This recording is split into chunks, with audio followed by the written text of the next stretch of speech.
नमस्कार।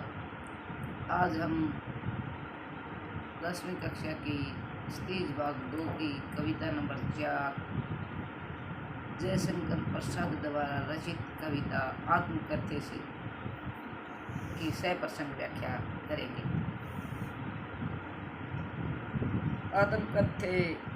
आत्मकथ्य जयशंकर प्रसाद की महत्वपूर्ण कविता है। यह सन 1932 में हंस नामक पत्रिका में प्रकाशित हुई थी। कवि के मित्रों ने उन्हें उनकी आत्मकथा लिखने के लिए आग्रह किया। उसी आग्रह के उत्तर में कवि ने इस कविता को लिखा था। इस कविता में कवि ने बताया कि ये पूरा संसार है, ये नश्वर है। हर जीवन एक दिन मुरझाई हुई पत्तियों के समान गिरकर नष्ट हो जाता है। इस नीले आकाश के नीचे अनेक इतिहास रचे गए, किंतु वे व्यंग्य से भरे होने के कारण केवल पीड़ा और दुख को ही प्रकट करते हैं। उन व्यंग्य इतिहासों को पढ़कर किसी को किसी प्रकार का कोई सुख नहीं मिला।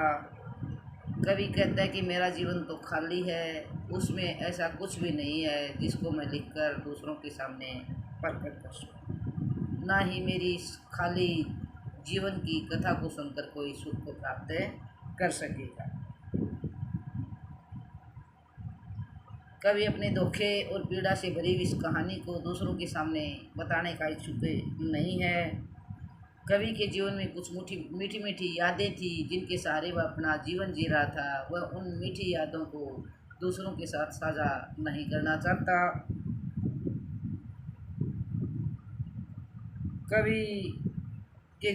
कवि मानता है कि उसके जीवन में ऐसी कोई बड़ी उपलब्धि नहीं है जिसको दूसरों के सामने प्रकट करे और दूसरे लोग उसे प्रेरणा प्राप्त करके अपना जीवन सही ढंग से जी सकें। कवि के हृदय की जो पीड़ाएं हैं वो मौन रूप से सोई हुई। कवि अपनी उन पीड़ाओं को आत्मकथा के माध्यम से जगाना नहीं चाहता है। कवि अपने कष्टों को, अपने दुखों को, अपने पीड़ाओं को लोगों के सामने प्रकट नहीं करना चाहता। इस प्रकार कवि अपनी आत्मकथा लिखने से मना करता है। तो आओ शुरू करते हैं इस कविता के पद्यांश। मधुप गुनगुना कर कह जाता कौन कहानी, यह अपनी मुरझा कर गिर रही पत्तियां देखो कितनी आज घनी। प्रस्तुत पंक्तियां हमारी पाठ्य पुस्तक स्टेज भाग 2 में कवि जयशंकर प्रसाद द्वारा रचित कविता आत्मकथ्य से ली गई हैं। इस कविता में कवि ने बताया है कि उसके जीवन में ऐसी कोई विशेष उपलब्धियां नहीं हैं जो आत्मकथा के माध्यम से दूसरों के सामने प्रकट कर सकें और दूसरे लोग उनकी आत्मकथा को पढ़ करके कुछ प्रेरणा प्राप्त कर सकें। मधुप गुनगुना कर कह जाता कौन कहानी, ये अपनी मुरझा कर गिर रही पत्तियां देखो आज कितनी। कवि कहता है कि उसका मन रूपी भंवरा, मधुकर माने भंवरा, गुनगुना कर कह रहा है कि उसके जीवन में ऐसी कोई कहानी नहीं है जिसे वो दूसरों के सामने प्रकट कर सके। मुरझा कर गिर रही देखो कितनी पत्तियां आज गिरी। कवि कहता है कि उसका जीवन में अनेक पत्तियां मुरझाकर गिर रही हैं, अर्थात उसके जीवन में अनेक प्रकार की दुखद घटनाएं घटी हैं, अनेक प्रकार की निराशाएं उत्पन्न हुई और कवि ने अनेक निराशाओं का सामना किया। इस गंभीर अनंत नीलिमा में असंख्य जीवन इतिहास यह लोग करते ही रहते हैं अपना व्यंग्य मलिन विकास। कवि कहता है कि विशाल एवं गहन नीले आकाश में असंख्य इतिहास रचे गए। असंख्य लोगों ने अपने जीवन के इतिहास लिखे। इस गंभीर अनंत नीलिमा में, अनंत नीलिमा का अर्थ है अंतहीन विस्तार में अनेक लोगों ने अपने जीवन की कहानियाँ इतिहास के रूप में लिखी। उन्हें पाकर के, उन्हें पढ़कर ऐसा प्रतीत हो रहा है कि मानो उन लोगों ने स्वयं ही अपनी बुराइयों को प्रकट करके अपने ही जीवन पर अनेक कटाक्ष किए और अपना ही मजाक स्वयं उड़ाया है। कहने का भाव यह है कि कवि कहता है कि लोगों ने अपने जीवन की अनेक दुखद घटनाओं को, अनेक निराशाओं को लोगों के सामने प्रकट किया है, जिससे वे लोगों के व्यंग्य का पात्र बने। कवि अपने मित्रों से पूछता है कि तुम भी तब भी कहते हो, कह डालूं दुर्बलता अपनी बीती, तुम सुन कर सुख पाओगे, देखो ये गागर। इतना सब पता होने के बाद भी क्या तुम अब भी ये कहते हो कि मैं अपनी आत्मकथा के माध्यम से अपनी कमजोरियों को आपके सामने प्रकट करूं। मेरे जीवन में अनेक कमजोरियां हैं, अनेक कमियां हैं, जिसको मैं दूसरों के सामने प्रकट कैसे करूं। मेरा ये जीवन है, ये खाली घड़े के समान है, जिसको देख करके तुम्हें कोई भी सुख प्राप्त नहीं होगा। कवि का इस पद्यांश के माध्यम से अपने मित्रों से कहना चाहता है कि उसके जीवन में दुखों और अभावों के अतिरिक्त कुछ भी नहीं है, जिससे मैं दूसरों के सामने प्रकट कर सकूं।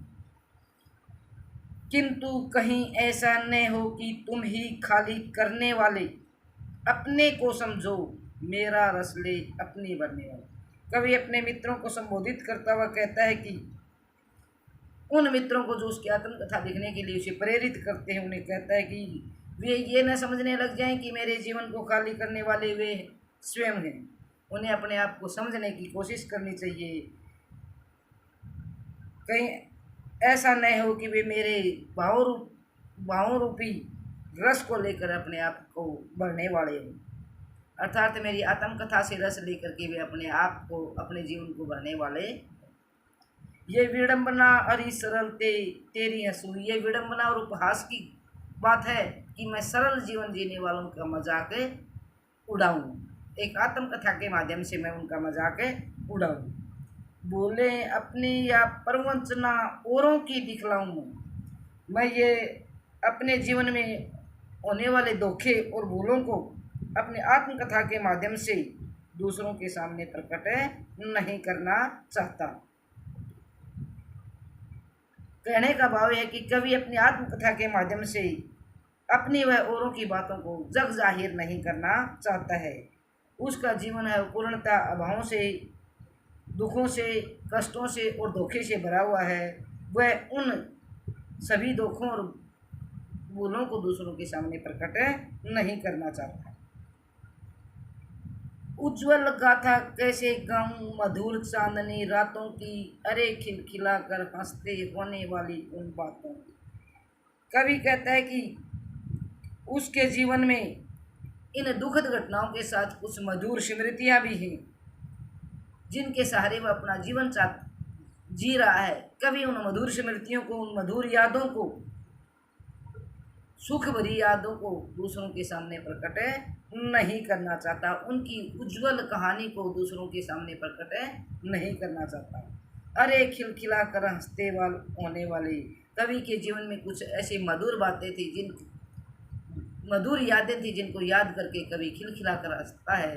उन सभी सुखपूर्ण बातों को कवि दूसरों के साथ नहीं बांटना चाहता, क्योंकि वे सभी बातें कवि के जीवन जीने का सहारा है।